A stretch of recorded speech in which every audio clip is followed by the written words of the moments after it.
ఏంటి మన నీ ప్రాబ్లం ఏంటి? అసలు హాస్పిటల్లో నువ్వు ఒక సెక్యూరిటీ జాబ్ చేస్తున్నా అని చెప్పినావు. హ్మ్. ఎవరితో ప్రాబ్లం? అసలు ఏంటి అసలు? అందరికి నమస్కారం అన్న. నా పేరు శారద. నూనవత్ శారద. నేను ఒక లంబాడి జాతికి చెందిన అమ్మాయిని. ఓకే. నేను అనాథ హాస్టల్లో పెరిగాను.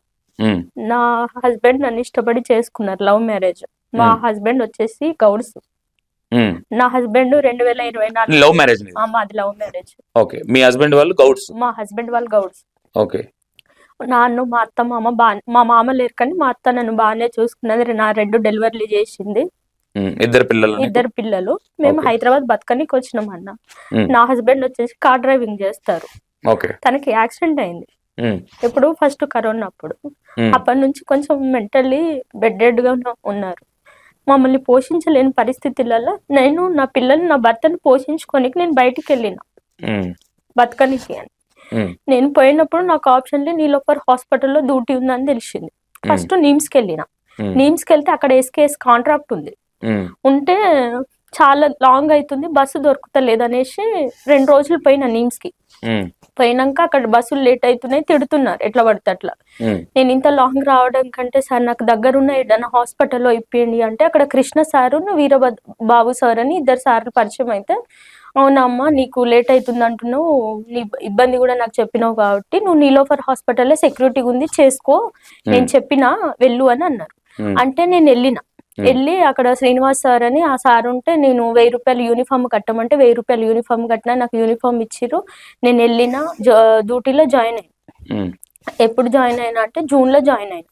జాయిన్ అయినాక ఒక 15 రోజులకు మా డీటెయిల్స్ అన్ని ఇవ్వమన్నారు. ఇవ్వమంటే నా ప్రూఫ్స్ అన్ని ఊరు దగ్గరవి ఉన్నాయి. ఊరు దగ్గరవి వరంగల్ దగ్గరవి ఉన్నాయి. వరంగల్ దగ్గరవి ఉంటే ఇక్కడ కరెంట్ బిల్ ఇవ్వాలంటే కంపల్సరీ కరెంట్ బిల్లు ఇచ్చినాం. ఇచ్చేటప్పుడు మా డీటెయిల్స్ అడిగిరు. ఏమని నువ్వేంది ఎట్లా వచ్చినావు ఏంది అని అడిగిరు. అడిగితే నేను చెప్పిన సార్ నా పొజిషన్ ఇది, నా హస్బెండ్ కి సరిగ్గా లేదు, నా 2 పిల్లల్ని పోషించుకోవడానికి నేను ఇడికి వచ్చిన. కామేశ్వరరావు అని మా ఇన్ఛార్జ్, మా సూపర్వైజర్. నాకు వచ్చింది ప్రాబ్లం కూడా కామేశ్వరరావు ఆయనతో. అయితే చెప్పిన ఏమని ఇట్లా నాకు ప్రాబ్లం అవుతుంది, అర్థం చేసుకుంటాడు, ఒక ఫాదర్ లాగా ఉన్నారు కదా అన్నట్టు. పెద్ద వయసు అయినా కాబట్టి నా ప్రాబ్లం సరే, నీ హస్బెండ్ కూడా బాగాలేడు కాబట్టి కొంచెం అర్థం చేసుకుంటాడే మన ఇంటెన్షన్ లా నేను చెప్పిన. ఏమని నా హస్బెండ్ ఇట్లున్నారు సార్, నా 2 చిన్న పిల్లలు, నేను ఒక 5-10 నిమిషాలు లేట్ అయినా కూడా కొంచెం అడ్జస్ట్మెంట్ చేసుకోండి అని చెప్పిన. చెప్పినాక ఆ మనసు లోపల ఏం పెట్టుకున్నాడో నాకు తెలియకపోయేసరికల్లా ఒక 15 రోజుల నుంచి నాతోటి బిహేవియర్ బ్యాడ్గా ఉంది, చాలా బ్యాడ్గా ఉంది, టూ మచ్ బ్యాడ్. కామేశ్వరరావు బ్యాడ్గా ఉంది. మాటలు వల్గర్ గా మాట్లాడడం, చూపు వెరైటీగా చూడడం, అది ఇదిగా మాట్లాడుతుంటే నాకు మనం ఫస్ట్ టైం బయటకు వచ్చిన వాళ్ళకి మనకు బయట ప్రపంచం ఏందనేది కొంచెం తొందరగా ఈజీగా అర్థం కాదు కాబట్టి సరే పోనీలే మా నాన్న ఏజ్ లా అంటారు కదా, నీ ఏదైనా అంటే చూసుకుంటున్నాడేమో అన్న ఇంటెన్షన్ తోటి నేను వెళ్ళిపోతున్నా. సడన్లీ పిలిచి ఐడి కార్డ్ తీసుకుంటా. నాది ఎన్ని రోజులకి? ఒక 1.5 month కి. నేను జాయిన్ అయినాక 1.5 month కి నాది ఐడి కార్డ్ తీసుకుండు. ఎందుకు తీసుకున్నావు అంటే ఏం చెప్పట్లేదన్న, అసలు రీజన్ కూడా లేదు, ఒక్క రీజన్ కూడా లేదు. ఎందుకు రీజన్ లేదు ఏంది నేనేమన్నా సరే అని అప్పటికి ఐడి కార్డ్ ఇచ్చిన, ఇంటికి వెళ్ళిన 3-4 days తర్వాత మళ్ళీ వచ్చి డ్యూటీ అడిగితే కూడా ఇయ్యట్లేదు, అసలు నాకు డ్యూటీ ఇయ్యట్లేదు. అంటే ఇక్కడ ఏమైపోయిందంటే ఇప్పుడు ఓకే నీ దగ్గర ఐడి కార్డ్ అడిగింటే అంతకన్నా ముందే నీతో కొంచెం మాటలు బిహేవియర్ కొంచెం వల్గర్ గా ఉంది. అంటే కొంచెం వల్గర్ గా ఇక నేను చెప్పినట్టు వినాలే, వినకపోతే డ్యూటీ ఉండదు, ఎందుకు ఉండదు, నువ్వు పెద్ద ఇదా అదా అన్నట్టు మాట్లాడుతూ. మరి ఒకదైనా జాబ్ చేస్తున్నావు అంటే కంపల్సరీ వాళ్ళు చెప్పినట్టు వినాలి కదా. వినాలంటే నేనేమో ఈ డ్యూటీ పరంగా వినాలని థాట్ తోటి నేను ఊకున్నా. మరి అదే కదా డ్యూటీ పరంగా. డ్యూటీ పరంగా అడగట్లేదన్నా, నన్ను ఫిజికల్ గా అడుగుతున్నాడు. నేను చెప్పినట్టు వినాలి అంటే నేను ఆయన దగ్గరికి వెళ్ళిపోతేనే నాకు డ్యూటీ ఇస్తా అన్నాడు అన్న.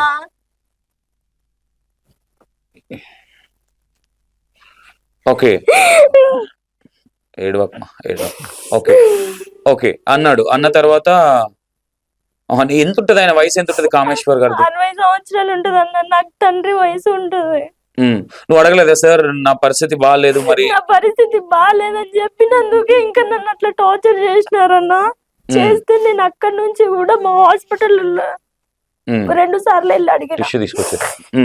అడిగినాక మా హెడ్ ఆఫీస్ హిమాయత్ నగర్ లో ఉంటది. హిమాయత్ నగర్ లో మా హెడ్ ఆఫీస్ ఉంటది. అడిగిపోయినా పొద్దున 9 గంటలకేమో పోయినా. పోయి వెయిట్ చేయంగా సార్ వాళ్ళు వచ్చారు. వచ్చినాక ఏం జరిగింది అమ్మా అని అడిగారు. అడిగితే సార్ నన్ను ఇట్లా రీజన్ లేకుండా డ్యూటీ ఆపిరు అని చెప్పినాక ఎవరెవరు ఆపిరు అని అన్నాడు. ఆపితే కామేశ్వర్ సార్ నన్ను రీజన్ లేకుండా డ్యూటీ ఆపిరు అమ్మా అని అన్నాడు. అన్నాక సరే నేను అడుగుతాను నువ్వు కూర్చో అని అన్నాడు. అన్నాక సరే అని నేను కూర్చున్నా.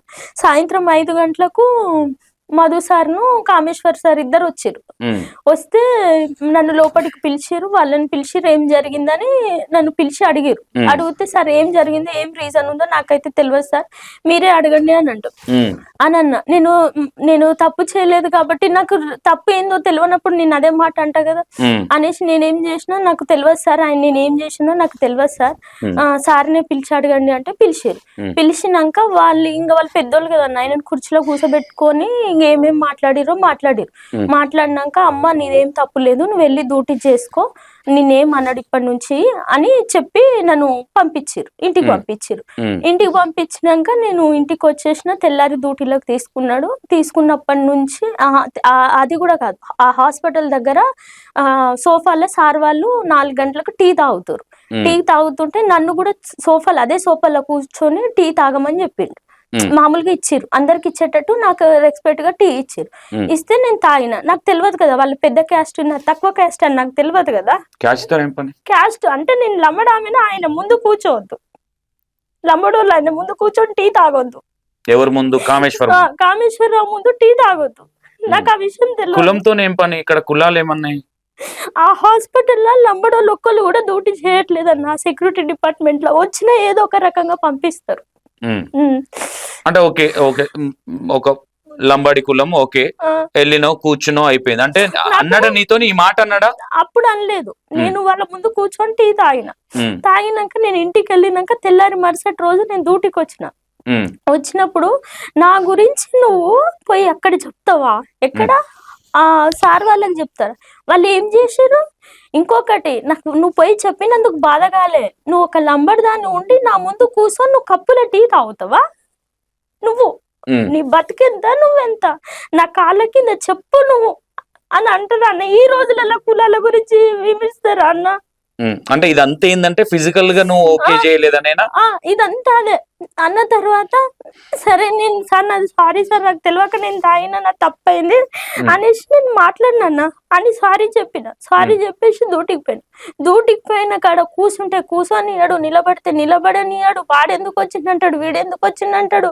ఒక మనిషిని మనం కొనుక్కొని జైల్లో పెడితే ఎట్లుంటుందో అంతకెక్కువ టార్చర్ అయిపోయింది అన్న. నాకేంది తల మీద నా 2 పిల్లలు, నా మొగడు, నేను ఇల్లు కిరాయి కట్టుకోవాలి, నా పిల్లలకు తిండి పెట్టుకోవాలి, ఏం చేయను భగవంతుడన్న. నేను ఈ నరకం, నాకు అయ్యలేడా, అమ్మలేడా, అన్నదమ్ములు లేడా, ఎవరికైనా చెప్పుకుని ఏడుతామన్నా, కనీసం పట్టుకుని ఏడవనికి కూడా మనిషి లేడన్న నాకు ఈ రోజు వరకు కూడా.